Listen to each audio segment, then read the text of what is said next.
අයිබෝවන් තමන්ගිම ගෙයක් කියන එක ජීවිතේ ලොකුම හීනයක් වගේම කරන ලොකුම ආයෝජනයක්. ඉතින් ඒ වටිනා හීනේ ආරක්ෂා කරගන්න තියෙන වැදගත්ම පලිහා ඒ කියන්නේ ඉදිකිරීම් givisuma ගැන අපි ඇත්තටම කොයිතරම් දුරක දන්නවද? අද අපි මේ ගැන ගැඹුරින්ම කතා කරමු. මේක තමයි හැම ගෙයක් හදන කෙනෙක්ගෙම හිතේ තියෙන ලොකුම ප්‍රශ්නය. මොකද පොඩි අතපසුවීමකින් වුණත් ලස්සනට පටන් ගත්ත හීනයක් කවදාවත් ඉවර නොවන හිසර දෙයක් වෙන්න තියෙන ඉඩකඩ වැඩි. එහෙම නොවෙන්න අපි මොකද්ද කරන්න ඕන? ඔන්න ඕකට තමයි අපි අද විසඳුමක් හොයන්නේ. හරි. කෙලින්ම විසඳුමට පනින්න කලින් අපි හරියටම තේරුම් ගමු ප්‍රශ්න මොකද්ද කියලා. මුරයානේ givissumak නැතුව වැඩක් පටන් ගත්තොත් ඇත්තටම මොන වගේ අවදානමකටද මුහුණ දෙන්න වෙන්නේ?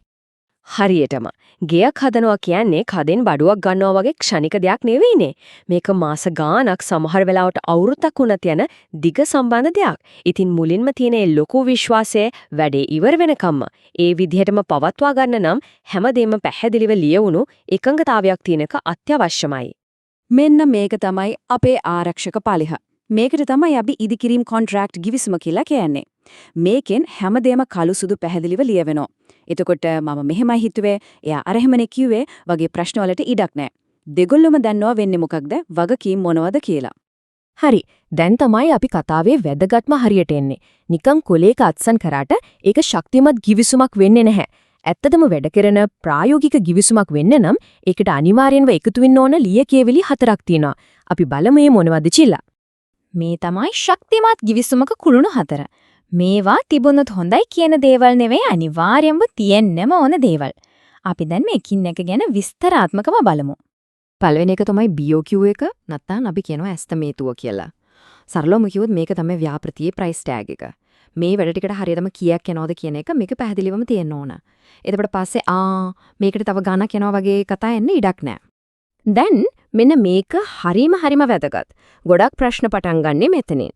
වැඩේ අතරමඟදී මොනවා හරි වෙනස් කරන්න වුණොත් උදාහරණයකට ජනේල් වර්ගය වෙනස් කරනවා වගේ දෙයක් ඒක අනිවාර්යයෙන්ම මිලට බලපානවා. ඒ නිසා ඒ වගේ වෙනස්කම් කරන්න විධිමත් ක්‍රමවේදයක් givisumේ තියෙන්නම ඕන. ඒ කියන්නේ ඒ වෙනසට යන වියදම ගැන දෙන්නම එකඟ වෙලා ලිඛිතව තහවුරු කරගන්න ඕන. දෙවැනි අමුණුම තමයි ප්ලෑන්ස් ටික. ඒ කියන්නේ ඇඳීම්.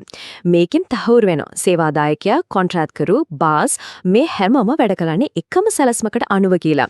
ඒ නිසා ගෙදරේ හැම අංගයක්ම තියෙන ප්ලෑන්ස් ටික මේ givisumට අනිවාර්යයෙන්ම අමුණන්නම ඕන. ගෙදර පෙනුම තියෙන ආකිටෙක්චරල් ප්ලෑන්, ප්‍රාදේශීය සභාවෙන් අනුමත කරපු ප්ලෑන්, ගොඩනැගිල්ලේ ශක්තිය ගැන කියන ස්ට්‍රක්චරල් ප්ලෑන්, වයරින් සහ වතුරු ලයින් ගැන කියන M&E ප්ලෑන් වගේ හැම දෙයක්ම මේකට අයිති. එතකොට හදන්නේ මොකක්ද කියන එක ගැන කාටවත් ප්‍රශ්නයක් ඉතුරු වෙන්නේ නැහැ. මේක හරියට ගමනක් යනකොට පාවිච්චි කරන මැප් එකක් වගේ. අපි ගමන පටන් ගන්නේ කවදාද? ගමනාන්තයට යන්නේ කවදාද?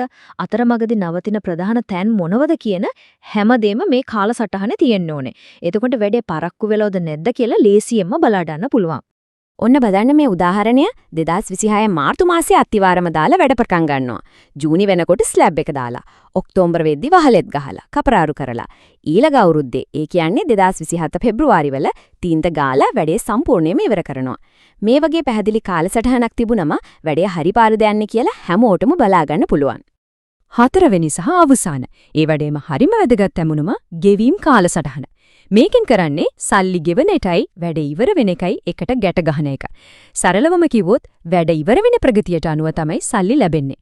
මේක දෙකොල්ලොන්ටම හරිම සාධාරණ ක්‍රමයක්. ගෙවීම් සාමාන්‍යයෙන් වෙන්නේ මේ වගේ. මේ chart එකේ තියෙනවා වගේ මුලින්ම වැඩ පටන් ගන්න පොඩි අතිකාරමක්. ඒ කියන්නේ ඇඩ්වාන්ස් එකක් දෙනවා. ඊට පස්සේ වැඩ ඉවර වෙන කොටස් අනුව, ඒ කියන්නේ ප්‍රගතිය අනුව ගෙවීම් කරනවා. හැබැයි මෙන්න මේක බලන්න අන්තිම 10ට වගේ කොටසක්. ඒක වැඩේ සම්පූර්ණම ඉවර වෙනකම් අල්ලන්න ඉන්නවා. ඒක තමයි වැදගත්ම දේ. මේ කියන දේ නම් ගලක කෙටුවා වගේ මතක තියාගන්න ඕන දෙයක්. මේක තමයි සේවාදායකයාගේ අතේ තියෙන ලොකුම බලය.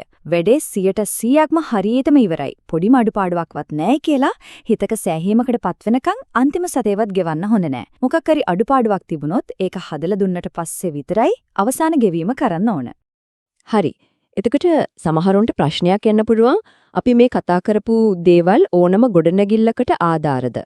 අපි බලමු මේ ක්‍රමය ගැලපෙන්නේ මොන වගේ වැඩවලටද කියලා. මෙතන පැහැදිලි බෙදීමක් තියෙනවා. තට්ටු දෙකක තුනක ගෙයක් පොඩි ගබඩාවක් වගේ දෙයකට අපි මේ කතා කරපු රාමුව හොඳටම ප්‍රමාණවත්.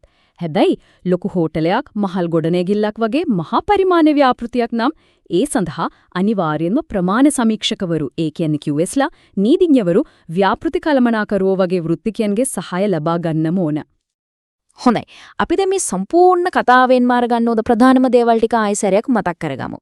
ශක්තිමත් ගිවිසුමක කුළුණු 4 සරල ප්‍රශ්න 4ක් විදිහට මතක තියාගන්න. වියදම කීයද? ඒකට උත්තරේ BOQ එක. ගේ පේන්නේ කොහමද?